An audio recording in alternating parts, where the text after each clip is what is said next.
लागलेला हा तारा आपल्या सूर्यापेक्षा 150 पटीनं जड आणि 40 लक्ष पटीनं अधिक तेजस्वी आहे. विध्वंसक स्फोटांमुळे या ताऱ्याची शक्ल उडत आहे.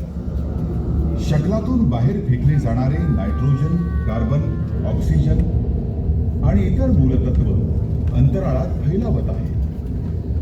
हा एक महाकाय असा आण्विक टाइम बॉम्ब असून तो शक्यता आहे. स्फोटाला आपण सुपरनोव्हा म्हणजेच अतिनवतारा असं म्हणतो. अतिराक्षसी ताऱ्यांचा मृत्यू अतिनवतारा विस्फोटात होतो. काही क्षणातच हा तारा अब्जावधी ताऱ्यांच्या संपूर्ण दीर्घिके इतका प्रकाशमान होतो. या स्फोटामुळे ताऱ्याचं बाह्य आवरण अवकाशात दूरवर फेकलं जातं. स्फोटानंतर ताऱ्यात शिल्लक राहतं ते फक्त केंद्र.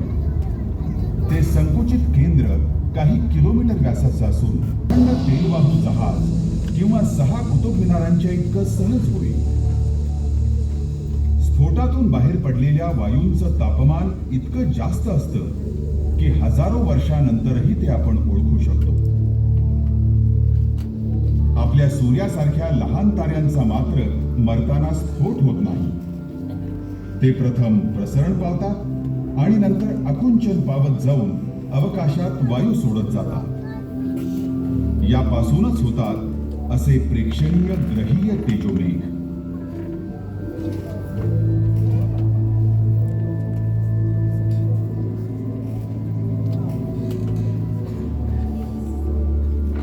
पुढील 5 अब्ज वर्षानंतर आपल्या सूर्याचीही हीच गत होणार आहे.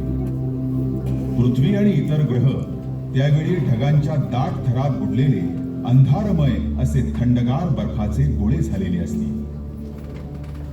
विश्वनिर्मितीच्या वेळी झालेल्या महास्फोटानंतर 12 अब्ज वर्षांचा प्रवास करत आता आपण आपल्या घरी म्हणजे सूर्यमालेच्या सीमेजवळ आलेलो आहोत. आपला सूर्य 100 अब्ज ताऱ्यांपैकी एक सामान्य तारा आहे.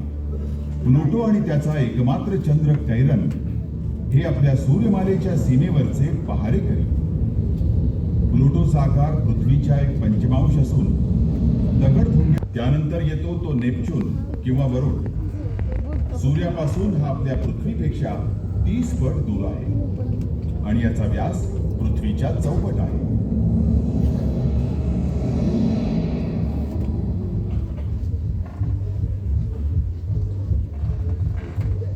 हा आहे युरेनस किंवा हर्षद. अब्जावधी वर्षांपूर्वी झालेल्या प्रचंड झंझावातामुळे याचा अक्ष झुकलेला आहे. दुर्बिणीच्या मदतीनं शोधला गेलेला हा पहिला ग्रह. बऱ्याच अंशी नेपच्यूनचा जुळा भाऊ.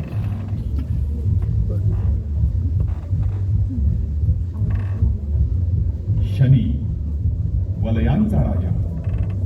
हायड्रोजन, मिथेन आणि अमोनिया वायूंचा हा प्रचंड गोळा. आपल्या सूर्यमालेतला दुसरा मोठा ग्रह. आपल्यापेक्षा तो सूर्यापासून 10 पटीनं दूर आहे. इतर ग्रहांभोवतीही वलय असली तरी शनीभोवती असलेल्या वलयांचं सौंदर्य हे काही औरच आहे.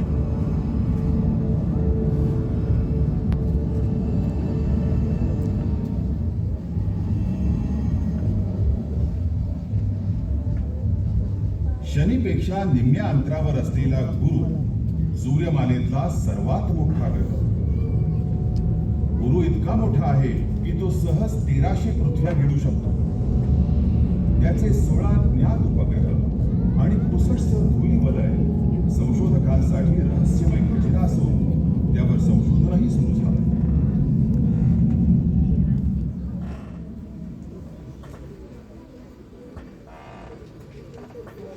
गुरु आणि मंगळ ग्रहांमध्ये खूप मोठी जागा असून तिथं दगडगोटे मोठ्या प्रमाणात आढळतात. हे लघुग्रह बरं.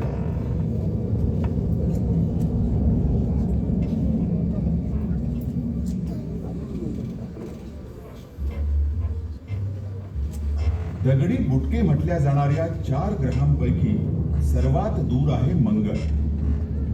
अतिथंड कोरड्या वाळवंटी अशा मंगळावर पूर्वी भरपूर पाणी होतं आणि जिवंत ज्वालामुखीही होते.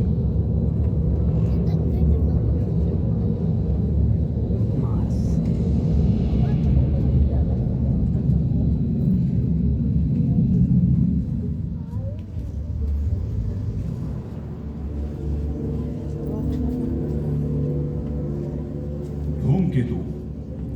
सूर्यमालेत फेऱ्या मारणारी ही भूतं अनमोल रसायन वाहक आहेत आणि बहुधा ग्रहावर जीवन रोपणाचं कार्य ती करतात. आपण वेगानं आपल्या जीवनदात्या ताऱ्याजवळ सूर्याजवळ पोहोचत आहोत.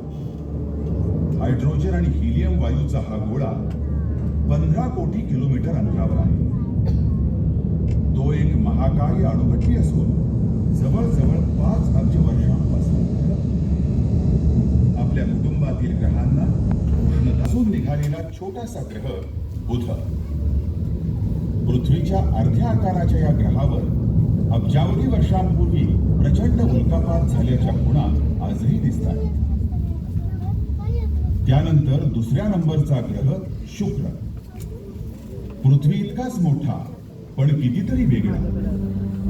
कार्बन डायऑक्साईडच्या वातावरणात गुरफटलेल्या या ग्रहाचा पृष्ठभाग इतका तप्त झालाय की शिस देखील त्यात सहज वितळे.